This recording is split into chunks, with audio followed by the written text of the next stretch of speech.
And I was talking about you before you got here. And I was basically saying that, like, so I was talking about kind of what we were doing at Viacom, and then after Viacom, you went to Corcoran, right? Yeah, for a short And you, time I was there. and you kind of like, in my mind, you initiated the whole concept of virtual like real estate viewership, no? Like Yeah, that. no, yeah. We were very early on in New York. I mean, you know, after we invented the internet back at Viacom, we went to We I pretty went much, I I went mean, to we pretty much Corcoran, did. and Corcoran was run by Barbara Corcoran. If any of you watched Shark Tank, Barbara was still very much involved in the company and was helped to take that business into the digital space. They really wanted to really expand their digital presence in New York, and the way that the back then anyway, the way the multiple listing systems worked in New York is that there really wasn't a multiple listing system. Every realtor had their own proprietary listings, and so we built out one of the biggest uh, websites for shopping for real estate online. And it was revolutionary because I know like people did not want to do that. Like realtors did not want to do that initially. Especially not in New York. Yeah. And then from there, did you go to Food Network? Was that No, kind no, no. So then, my path was not a straight path. I went from there, went to a company called Gartner Group, which is a big technology research and IT consulting company, and oversaw brand marketing for them, and focused on expanding their brand presence globally and consolidating. It was a company that, like a lot of big consulting companies, was built by acquisition, and they had 23 different companies that were under one umbrella, and restructured their brand strategy into 5 overall divisions so that we could bring it out to market on a global basis. And then I spent some time on the agency side. I was at Leo Burnett. Oh wow. That was like one of my first interviews out of college was with Leo Burnett. Oh, really? Were not Chicago, I'm guessing you No, were New still, York. yeah. So there was a New York, and there still is a small New York office, but we had a much bigger New York office, and was brought in to oversee. So my background before I was at Viacom was always on the creative side. So I was always more of a creative director. And while I was at Viacom, working with Nina, I went back to school to get my master's degree in design management, and really focused on more the strategy and the business side. And so from there, that's where I got more moved out of straight design and moved more into management and strategy and business roles. Went and spent some time in the agency. After my time at the agency, I went to Sony Music and oversaw marketing for their catalog of music artists. At Wow. Sony Music, worked with everyone from Beyonce to Bob Dylan, and we did global music releases. Worked on integrated marketing strategies for them, which is everything from online commerce and direct-to-consumer sales to events and product merchandising in the digital space. And then I went to Food Network. Good Lord. So I skipped like 4 jobs. I just got you straight to Food Network. Was definitely not a straight line. And so then I was at Food Network, oversaw digital marketing for Food Network for 4 years, and then or 6 years, and then we were acquired by Discovery. And now I'm at Discovery, where I oversee integrated marketing and digital strategy for Discovery brands. That's amazing. And so our And brands include Food Network and HGTV, but they also include Discovery, TLC, if you're a 90 Day Fiance fan, OWN, oh wow. Travel Channel. So there are 17 different networks that are all under the Discovery umbrella. I don't think people realize, like, even when I say, oh, I worked for MTV, they think just MTV, and they don't realize MTV Networks is like, or now even it's what MTV Entertainment Group. It's not MTV, So, and trying to get across to you guys, like, um, you can do work in so many different. You can do filming and editing and um, DP and writing work in all these different capacities. Like, you don't just have to do them at a film studio or at a television studio. I mean, we've done so much work over the years, creative development work. You're trying to promote things, and you still have to create. You have to do everything that you would in a studio, right? So Right. that, can you give some examples of stuff that you've worked on? Yeah, so my team, just to give context on what we do, we're not a production group. We work with all of the production groups within the company. Each brand has their own production teams that create content for their networks. They work with outside production companies who create content for each of the networks and for our linear platforms, our digital platforms, our social platforms. We have an internal digital team that will also create content for us. And so my team does not directly create content. What we do is develop marketing and digital strategies for brands who want to advertise on our networks. And so we have these large media networks that reach millions of people every day. And so what we do is we look at what is it that an advertiser wants to do? What are the key marketing KPIs that they're looking to achieve? And then how do we work with all of our teams internally to build out programs for them? And that can be as simple as integrating into a TV show and integrating a product into a TV show. It can be custom content that we create for them that we distribute across our networks. It could be a set of social media videos that we create for them and distribute across social media. So it's pretty diverse in the way that in the work that we do and the types of content that we create, but we work with a lot of different production companies in order to create that content or integrate into that content. And so our team is a small team, but we work across almost everybody in the organization. So what would your advice be to these guys in terms of getting a foot in the door, or, even just what I've tried to get across is the wide range and scope of possible positions out there, and not to limit yourself, because you're like, oh, I have to be a film director, right? Because you could do so much creative work in so many different capacities. So, Well, I think, the thing that's clear is that the thing that you think that you want to be, you may not want to be when you get into there. I wanted to be an album cover designer. That was what was my goal in life, was to be an album cover designer back when they made albums and had album covers. And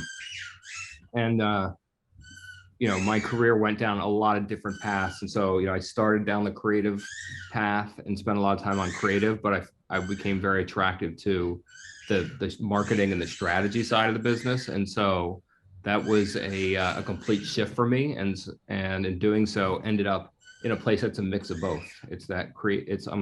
I'm part left brained and I'm part right brained, and I get to use both parts of my brain in the role that I am now. And I think the main thing is really just trying a lot of different things, finding the thing that you like, and then learning everything you can about it. For me, you work in media, there's a lot of different pieces to the business. And so understanding as much as you can about the business, how it works, not just the creative side, will open more doors for you and create more opportunities for you. and what's something what was your favorite thing to work on over the years? Oh my God, I've worked on so many things. I I can't know. tell you my favorite, but This I is can. like favorite film question. It's not really accurate, but what comes to mind, I guess. I can show you some examples of That things. would be That awesome. would be helpful. I'll say, just to You're give you, wearing a Shark Week jacket, I so am wearing I a think Shark Week. that's up there. I can show you something that we did for Shark Week. This is something that my team worked. And again, this is my team works with we work across a multiple organization, people within the organization. So what happens is, traditionally in the advertising space, you have a sales team who works with agencies and the client to understand what their goals are. And then they come to my team, and my team says, well, based on these goals, this is where we think the opportunity is and where we can create content for them and create some scale. We do a lot of work with Shark Week. Shark Week is a huge advertising platform, if you've seen it, but we did a program with Burger King that was doing a new product launch, and we did some content for them. So let me show you something that we created for Burger King that ran across Shark Week, but then we also extended it into social media, across our digital platforms and our streaming TV platforms as we built this out.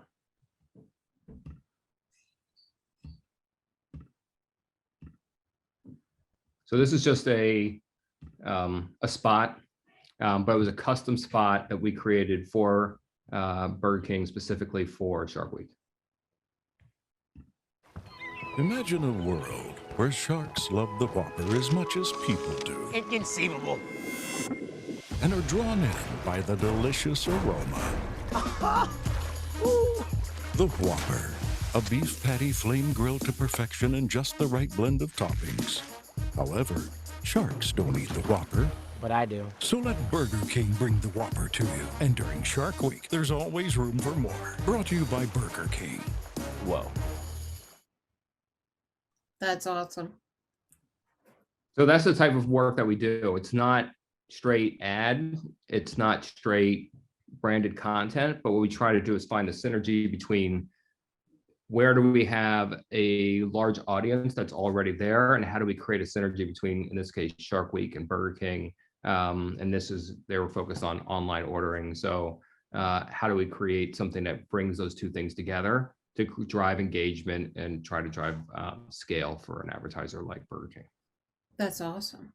I imagine Burger King was happy. Yeah. I mean, you know, we have such great brands and we have such great content that we don't have a lot of programs where an advertiser is not happy. I mean, I think the challenge today is just meeting their KPIs more than anything, just because there's so many different things now within marketing from a digital standpoint that they're trying to achieve, and beyond just scale and reach, that can make the programs more challenging. So for all of you, KPIs means key performance indicators, and what do they usually entail, Dave? They can be anything. You know, it could be for our brands specifically, because our brands are so tied to consumer categories. It could be scale and reach, it could be brand awareness, which they're trying to achieve. It could be commerce, right, which is sales, and sales. We do a lot of programs with retailers that are looking to drive people to in-store. And so depending on what you're trying to do, you need to have a different media strategy, and you need to have a different messaging strategy, and you need to have a different measurement strategy, right? So all three of those have to be aligned when you're looking at, if they're trying to drive to store, is very different than if you're just trying to create brand awareness. And so how you message that, where you run that content, and how you measure it is different. And how do you measure brand awareness? Is that more of a A lot of it is done by surveys. So from a brand awareness standpoint, what we do is we look at, like you would in any research study, you define an audience, you do an exposed audience and a non-exposed audience, and then you measure from those two audiences their awareness of the brand, key brand attributes of the brand that you want them to be aware of. And then you measure for both of those audiences, and you can see where there was a lift, because you've also measured an audience who was not exposed to the ads. Very cool. And we work with outside third-party measurement organizations to do that. Millward Brown and Nielsen and all the big media measurement companies have capabilities that are in that space. And who did the actual production of that ad? Was that is that one of within your group? Excuse me, or did you find people to do that? That one is one of the production companies that we work with for Shark Week. And so one of the challenges is when we decide what we're going to do is which production company are we going to use. In this case, we wanted someone who was familiar with Shark Week and understood the aesthetic of Shark Week and trying to bring those together. Sometimes we work with smaller production companies, or companies that are specifically focused around digital. If we're doing things on social, we work with production companies that are just social. But we have both an internal team who does custom content, and then they also work with, based on what their workloads are, outside production companies that they work with. So we have a lot of different types of partners that we work with when we create content. Any questions, you guys? I can show you some more examples if you like. That'd be awesome. I'm going to show you, here's something we did for Food Network with Kraft. Is it similar to Viz, where we kind of had you know, you had to go beg the programmers to do your project because they were so overloaded? Or Not as much, only because we are in sales, and so everything that we do is revenue generating. money, yeah. So yeah, so as long as there's money attached, it's a lot easier to get things done. True. Very true. At Viz, we were kind of tin cupping around, like, you know. Yes, we were.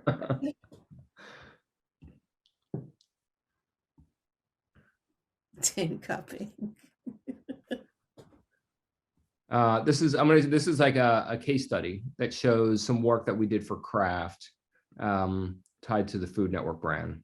And so we do a lot of consumer product goods brands that we work with food, because that's what we would call an endemic brand. It's aligned with food, and so we do everything that you can think of that's in a grocery store pretty much advertises on Food Network. Everything that you can find in a Home Depot pretty much advertises on HGTV. And so we have a large market of advertisers that we work with. And so we're always looking at what can we do that's new and different for them.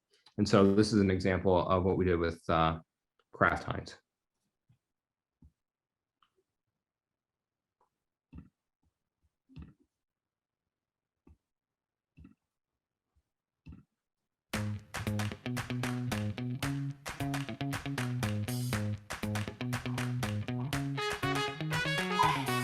Oldest commercially bottled condiment in the U.S., made from a special blend of spices. Worcestershire? Add in the Worcestershire sauce, give it a nice earthy flavor. You 100% delivered. I'm getting a ton of that Worcestershire sauce.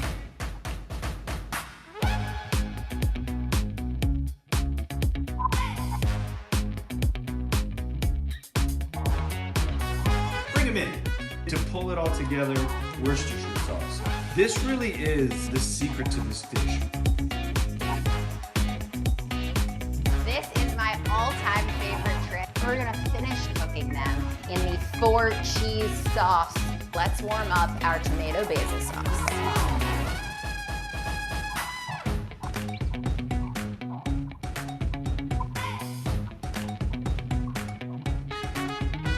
We are live on Food Network Kitchen, and if you are looking for the ultimate 30-minute meal, you've come to the right place. We'll get a nice tablespoon of our Dijon mustard here. My roasted chicken and salad with Dijon vinaigrette always does the trick.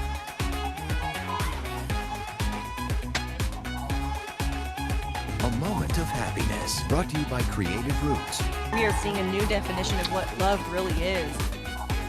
Celebrate Dad with Discovery. Happy Father's Day from Planters. Being a dad is some serious work. Dion's Family Playbook, brought to you by Planters.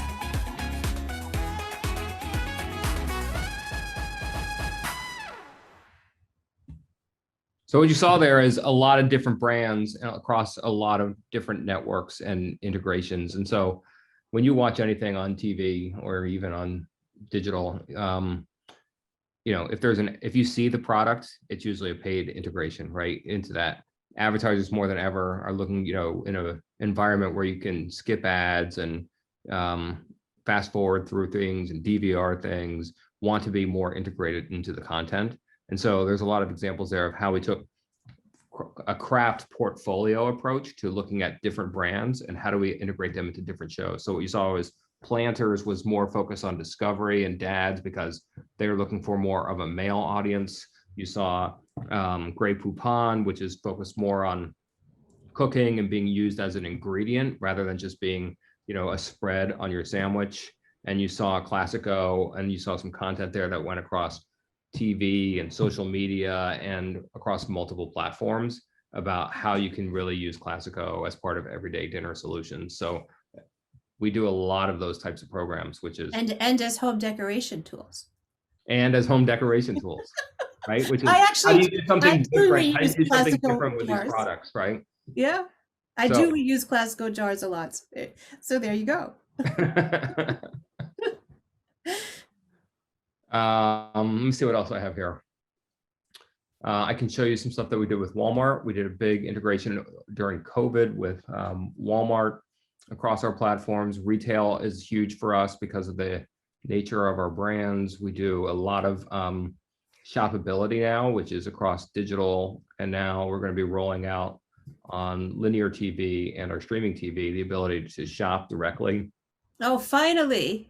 Finally, right? Oh my God. Do you remember that prototype we created? Yes. With, oh my God, who was it? It was the Friends set, right? And how to purchase the items on the Friends set. We had done a lot of stuff with interactive TV way back in the day. Yes. And it just was never not ready happened. for prime time, and now it's just starting to come back. Oh my God. How did it take so long? Everybody's waiting for the mobile phone. Everybody was waiting for COVID. That's what we needed. Yeah, more people at home with nothing to do. Exactly. So this is a Walmart partnership, Sizzles, and I think I'll give you some more insight after the tape.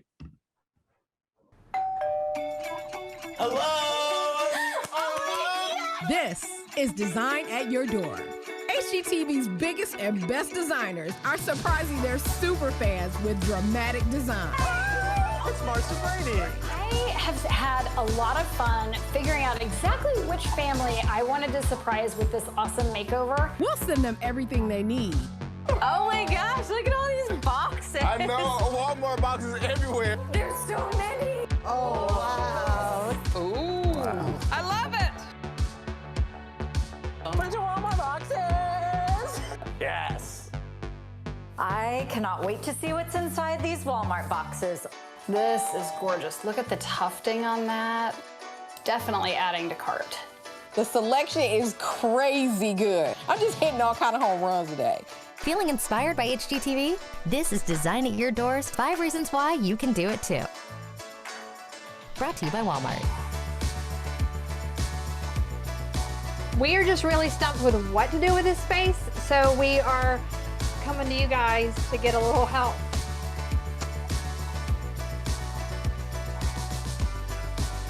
Oh my gosh, it's so cute. I can't even take it. These homeowners will get ready to own these incredible transformations with virtual guidance every step of the way. Everything you need to transform your broom is here. Time to roll up your sleeves and get to work. All right, this is gorgeous. Oh my God, is that a snow cone machine? This stuff's fantastic. They totally nailed it. Yeah. I loved it. You guys did a phenomenal job. Yay! All We right. did it! Woohoo! Oh my gosh! It looks so amazing.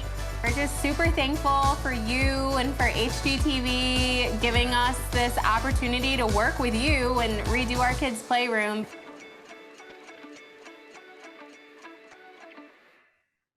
So that program kicked off during COVID, and you know, the challenge of COVID for us was, how do you continue to create shows and create content during COVID when everyone was social distancing and there was a lot of restrictions around that. At the same time, Walmart, with the increase in Walmart in online shopping, was expanding their focus on online shopping. And so what we did was created a show called Design at Your Door, which was essentially a Zoom-based design makeover show. So if someone would come on Zoom, they'd say, here's my home, here's the room that I'm looking to fix.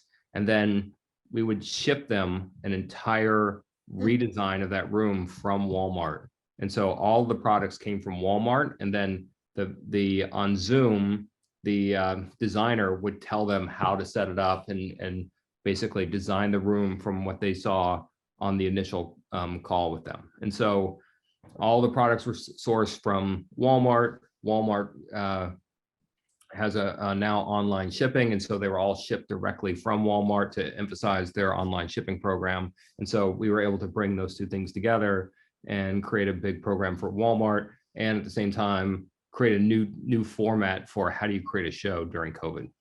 That's wonderful. Yeah. I mean, it blows my mind, like all the stuff we were trying to do that's now being done finally, just because people are like, oh, that would be convenient. Like, it was always convenient. And there's a lot of shoppability in there, as you saw, on our websites. And now, I think now we're just trying to make it easier and easier for people to be, we've always done inspired people to purchase things without having the shoppable piece in there, because so much of our shows are about, putting something on the table for dinner and inspiring people to cook and to create things on Food Network and on HGTV. It's inspiring you to redesign and remodel your homes. And so the idea there was, let's take that inspiration a level deeper and make it easier for consumers to find those products, source those products, and be able to buy them directly. That's brilliant. I love the Zoom show because, a lot of our films over COVID with the workshops that we've been doing have been in Zoom, and it's like, how do you do a Zoom film? Like, what can you do? Like, how much of it do you shoot from? We have a lot of over the shoulders of kids at their desks, trying to kind of give a 3D feel to it, so you're not just watching people on Zoom. So that's brilliant. It's not easy. It's not easy to kind of keep figuring out how to do that. Yeah, that's for sure. In an interesting way. And so I guess I can show you one more, which is, this is not integration, but one of the things that we're getting ready to launch this year is the Magnolia Network. And I don't know, how big of a fan you guys are of HGTV, but two of our biggest stars are Chip and Joanna Gaines. They've become, a phenomenon with their whole Magnolia brand line. They're based in Waco, Texas, and they started with a makeover show called Fixer Upper on HGTV. And we are rolling out an entire network with them starting this summer. And so it's going to start as a streaming app, and then it's going to become a linear network at the beginning of 2022. And so we just talked about the challenges of creating content. So the reason it's being delayed is we're really trying to build an entire library of content since COVID, have been trying to develop shows and create shows, which will be the foundation of this new network, which will launch later this summer. So I wanted to show you a sizzle of that. How has it been with filming? Like, are you guys pretty much back to normal in production, or? Now we are, yeah. Now we're pretty much back to normal in production. There's still, there have been restrictions. We filmed pretty much throughout. We did a lot of self-shot shows. We did, what's great about our content is that, it still works because of the nature of it. And we did a lot of shows where talent self-shot, where talent had their kids shooting the content for them. So we still created a lot of content where a lot of networks are completely shut down. If you watch any linear TV, that the last year has been filled with reruns because there hasn't been a lot of new shows because no one was able to shoot, especially in the scripted space. Since a lot of our stuff is unscripted, we were still able to create a lot of content. Just, you can't have more than 10 people on a production set during COVID. There was a lot of rules around masks and testing and added a lot of extra costs, but we were still able to create a lot of content. That's awesome. Yeah. I remember seeing there was an ad for like a remote video operation. So like the cast was in one room and then the crew was in the other room, and they were like remote controlling the cameras and the mics and did you guys go that far, or did it not get to that? Close. I mean, we did some things like that. We don't have as many of those types of things in a sense of, multiple camera shoots and, a lot of that complexity. But what we did was, my team is always on set when we're doing any kind of integration or we're doing a product integration, and we're still shooting things, but we did it all via Zoom. So we would set up separate Zoom rooms so clients could see what was going on and could watch while we were shooting, and they could see how the products were being integrated. And usually that all happens in real time in the room, and it's all done through Zoom as we did it through all of last year. Is that something you might continue? It sounds more like. I think so. I think for some clients it's okay. Clients like to be on set, and they like to, and part of the fun of being on set is because they are the client, they get to meet the talent, and they get to be wined and dined and some of those things. It's hard to do that via Zoom. Very true. Yeah. I think a lot of them will be looking forward to that coming back. So this is just a little teaser reel of the Magnolia Network, so you can see what we're working on. What's the problem in here, yo? I need you to delicately take the drywall out. We wanted the Magnolia Network to be a very well-rounded place where you could come, and we wanted to make sure that families found this as a time where they could come together and be inspired. Welcome, friends, to my kitchen. I'm just gonna start by buttering the base of this pan. My name is Jamila Norman. Let me tell you, it's not farming if you don't get dirty. I love to help others discover the joys of farming and start their own gardens. I didn't go to design school, I went to film school. After years working on sets, a lot of the people behind the scenes started to say, hey, I've got a budget, you wanna do my living room? My job is to tell the story of the person who lives in the house, just elevate it a little bit. My name is Brett Lewis, and I turn vans into homes on the road. Oh, I think we needed that, actually. Let's get it. Shoot.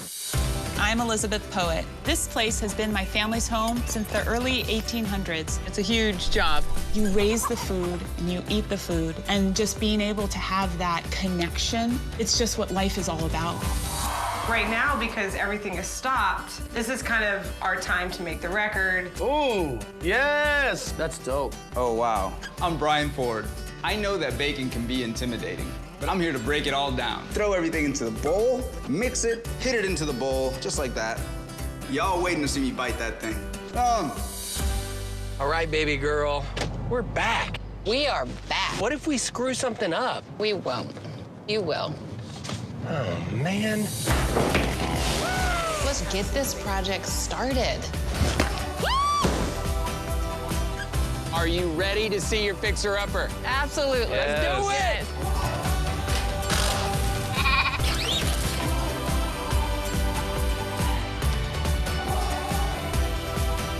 Don't look at me. Good. Look that way.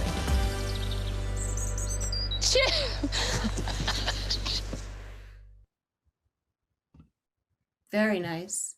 So when So does that's that a little glimpse into what we're working on when does that launch? in July.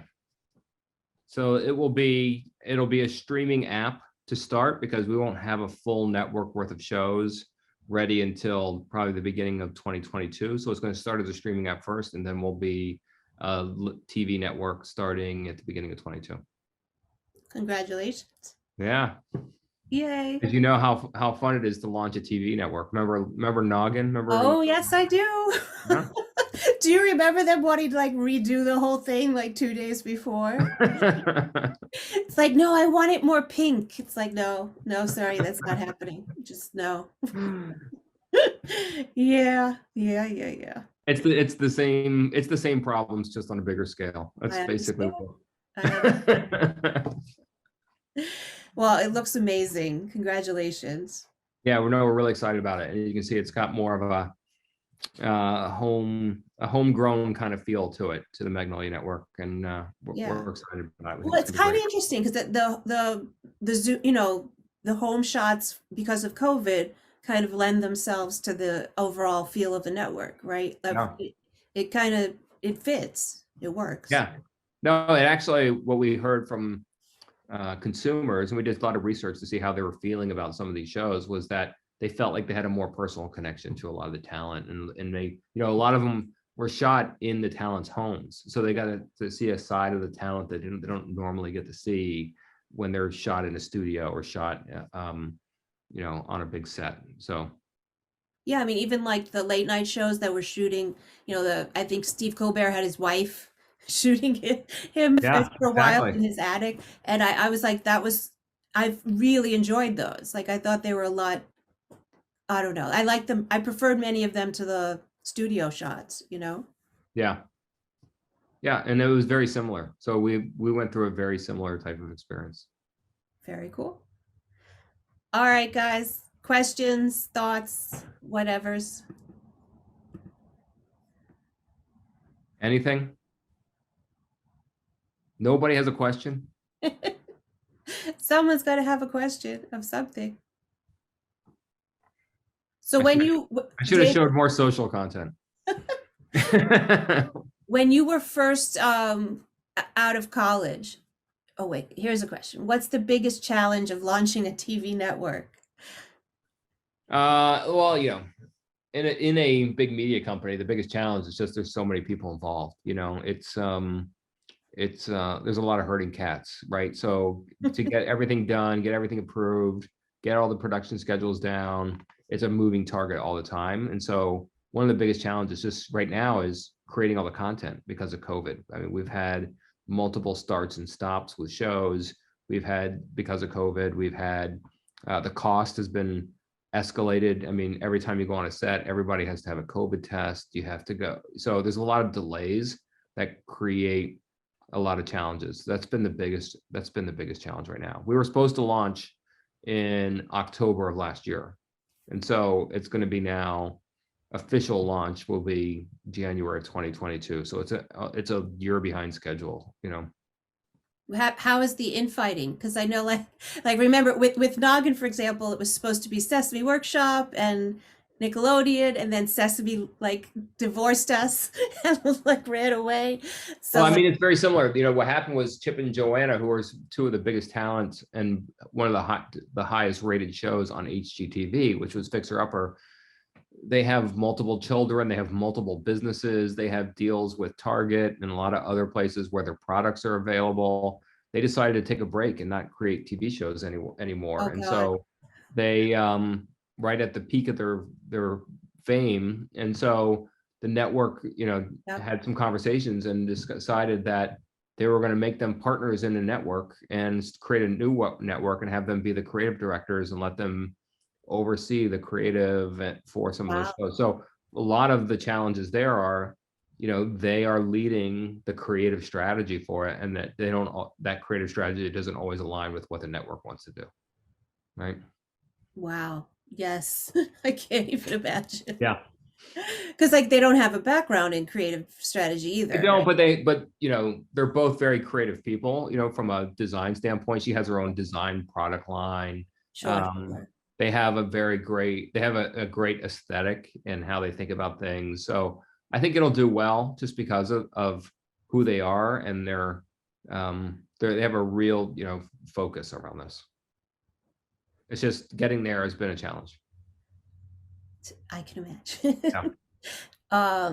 Kat says, how and in what way did your college experience impact your career?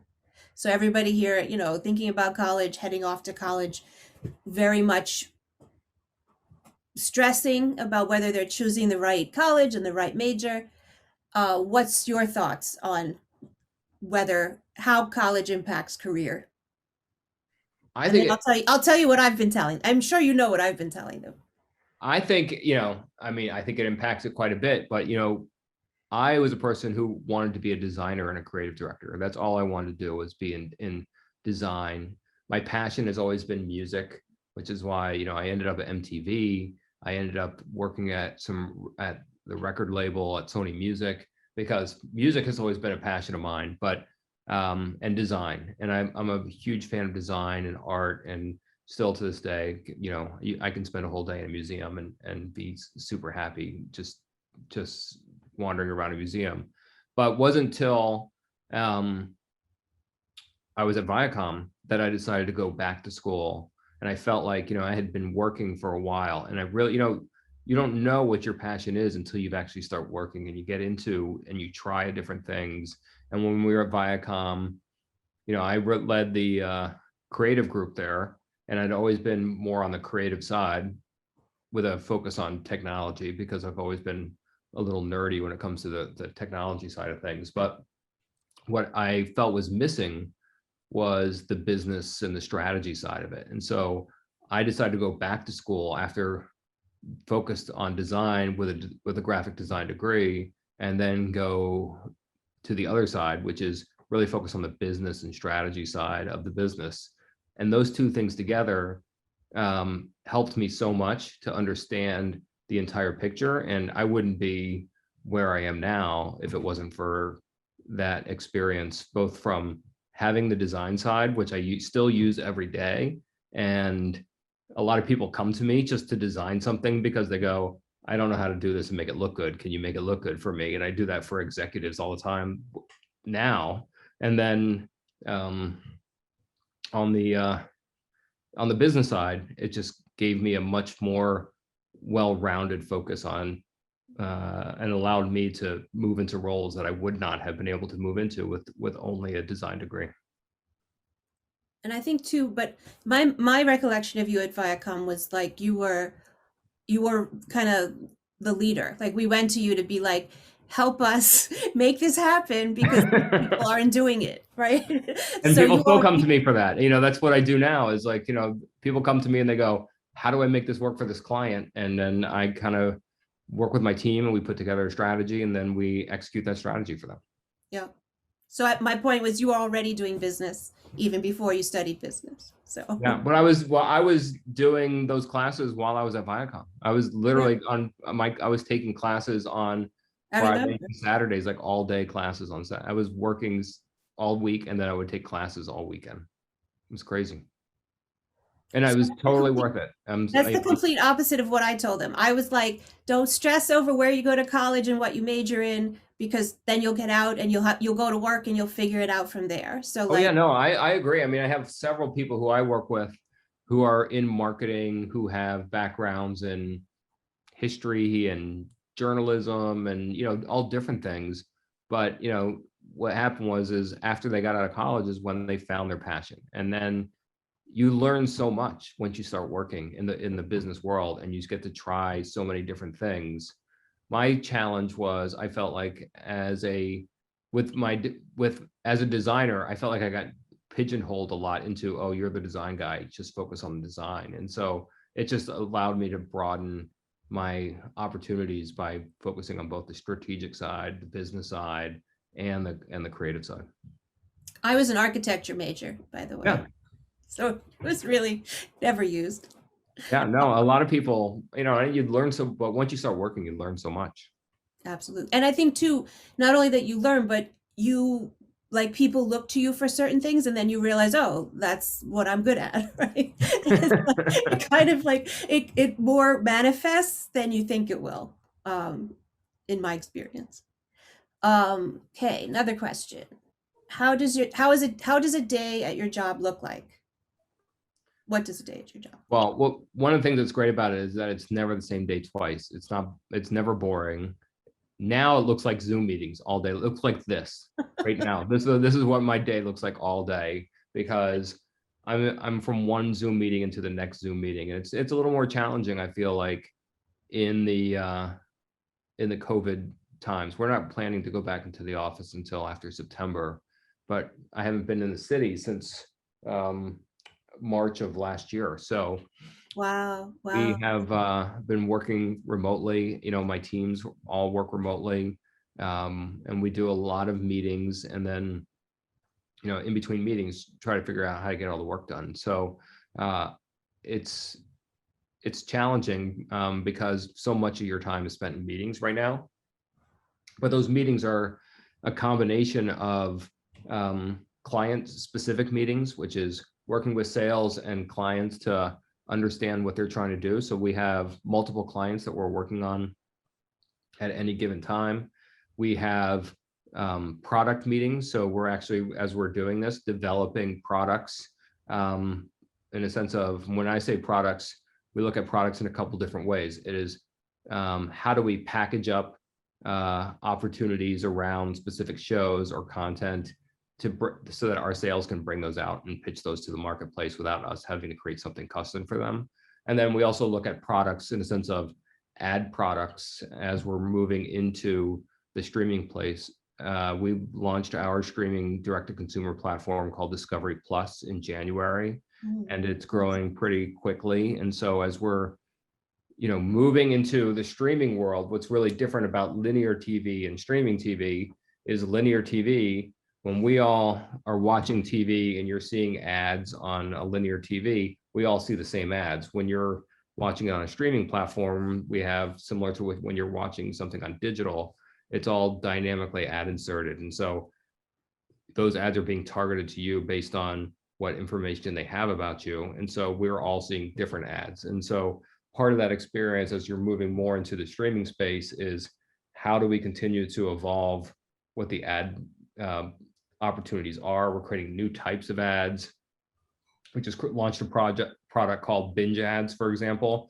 So if you watch a certain amount of time across the Discovery Plus platform. If you watch for, a lot of people love to binge and watch an hour or two, and we actually, on average, people watch 3 hours of content on our streaming platform. So if you watch over an hour of content, you get what is called a binge ad, which is a commercial-free block that's brought to you by an advertiser because you watched for 2 hours. And so we're looking at products like that. We're doing pause ads. We're working on commerce ads so that you can shop within the experience, so that you can go, further and deeper into the content than you can with a linear TV experience. So like how many ads are you creating for a product? If you're if you're targeting specific groups, like on average, how many ads are you creating per ad? Do you know what I mean? Like are there multiple versions of each ad to go to different demographics? It really depends on what they're doing. So, sometimes the ads they come to us and they, it's always a combination of they have a 30-second ad that they want to run. And what we do is we put together a package that essentially creates more value than what they would get from a 30-second ad, right? Which is, so an example is if they come in and they say, we want to run this ad and we want to spend 500,000. Well, we say, if you spend $1 million, what we'll do is we'll integrate you into the show. We'll create some opportunities here. We'll put you into a binge ad, or what we call a limited commercial interruption ad, which is, you go into a show and the show has, we squash all the ads in there, and the only ads in there are brought to you by that one advertiser, right? Yeah, I've been binging, so I know it well. Yeah, so all of those products we have, and we roll them out based on creating additional value that's more than just the price of your CPM for your ads. Gotcha. Yeah. What inspired you to go into the business field? Well, first, Sharonique says, I don't have a specific question, but I'm amazed by how much you and your coworkers are doing on a constant level. Kat says, what inspired you to go towards business? Well, what inspired me to go to business is I'm not really a right brain person or a left brain person. I'm kind of in the middle, and so I always had this passion for creative, and I always loved creative, and I have a lot of awe for people who are creative, musicians, people who are really great creatives, because I feel like I'm a good creative. I feel like I was never like as good as I wanted to be from a creative standpoint. And I always had this passion for not just the creative side, but also the business side. And I think it comes back to, what are you good at? And where is the place that you want to spend your time? For me, it was being able to, all the roles that I've been in have been in roles where I sit within the organization and work across multiple teams, and more about connecting the dots and putting things together to create something rather than building something from scratch, and so that's where I excel, and that's what I've always enjoyed. And I think once you find where is that place that you really fit in and the thing that you enjoy, it's how you put all your focus on that and really do what you need to, because that's what's going to help you to grow. And you can do that within an organization. You can do it on your own, or you can do it across multiple organizations once you really figure out what is that thing that you are really good at. Did you know that though when you were a high school senior? No. And so how long? When I was a high school senior, I was really good at drawing, and so I knew I wanted to go to art school. And I tell you, when I was a high school senior, what happened to me is we had, back in the day, what they called career day, and they would have different people who come in and they go, They still do. Here's my job and here's what I do, right? And so this guy came in, and this is back when they had vinyl album covers, and you can vinyl albums, and he came in and he was an album cover designer, and he showed all the albums that he designed, and I said, that's what I want to do. And so I went to art school because what I wanted to be was an album cover designer.